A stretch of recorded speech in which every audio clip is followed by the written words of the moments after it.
Pinatahimik ni Stephen Curry ang mga galit na fans ng New York. Jalen Bronson nagalit din kay Chris Paul, ayaw magpatulong. Dating teammate ni Draymond Green, dugo sa ilong ang inabot kay Dre.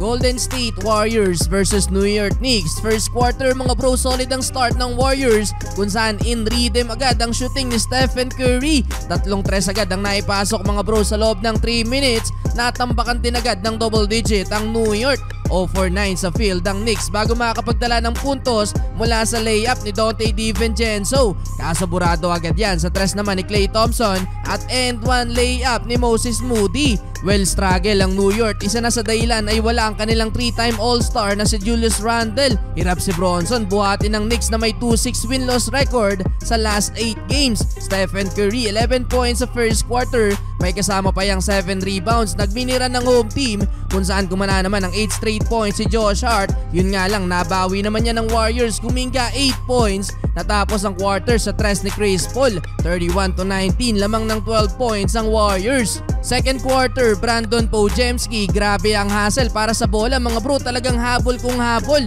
Nasusulit din naman yan ng Warriors dahil nauuwi din minsan sa puntos yung hustle ng rookie. Kontrolado pa din ng Warriors ang double digit lead. Di counted ang tres na to ni Steph, nauna muna ang foul pero binawi kagad yan ni Curry sa end one floater, may kasama pang foul. Sa play naman na to mga bro, pati crowd ng Knicks napariyak na nang walang itinawag na foul kay Kuminga kay Bronson. Kulang na lang pumasok na sa loob ng court tong mga fans ng New York. Eto pa isa, di sadyang natamaan ni Draymond Green sa mukha itong si DiVincenzo kung saan nagresulta yan ng bloody nose sa player ng Knicks. Well, after niya nagrun ng home team na ibaba pa nila sa 9 points ang lead ng Warriors. Yun nga lang pumahabol ng tres ang greatest shooter at slam dunk ni Kuminga mula sa turnover ng Knicks. Last seconds na foul pa ni Draymond Green sa tres si Donte DiVincenzo kaya naibaba ulit sa 9 points ang kalamangan ng Golden State. Double-double na si Curry, 17 points with 10 rebounds, 55-46 halftime. Entering the third quarter, solid start para sa Golden State. Butatang inabot ni Bronson kay Kuminga.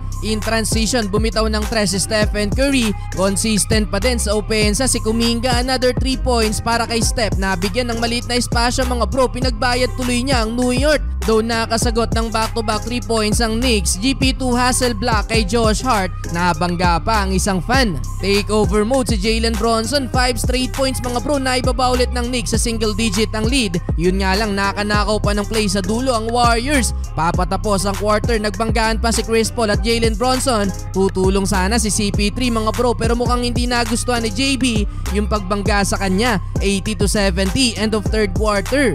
Fourth quarter, maagang napatimeout ang Knicks matapos ang 7-2 run ng Warriors pero nakasagot din agad ng 7-0 run ng New York kung saan timeout din ng Warriors. Halfway mark mga bro, 4 na lang ang lamang ng Warriors but Jonathan Kuminga naipasok tong tough layup na foul pa ni Jalen Bronson. Nasundan din yan mga bro ng end one basket din ng rookie na si Podziemski. Inawa pa ng rim. Balik sa double digit ang lamang ng Golden State under 3 minutes. Pasok ang corner 3 points ni Stephen Curry. Dahil dyan mga bro sa huli, panalo pa din ang Golden State Warriors sa likod ng 30-point game ni Stephen Curry.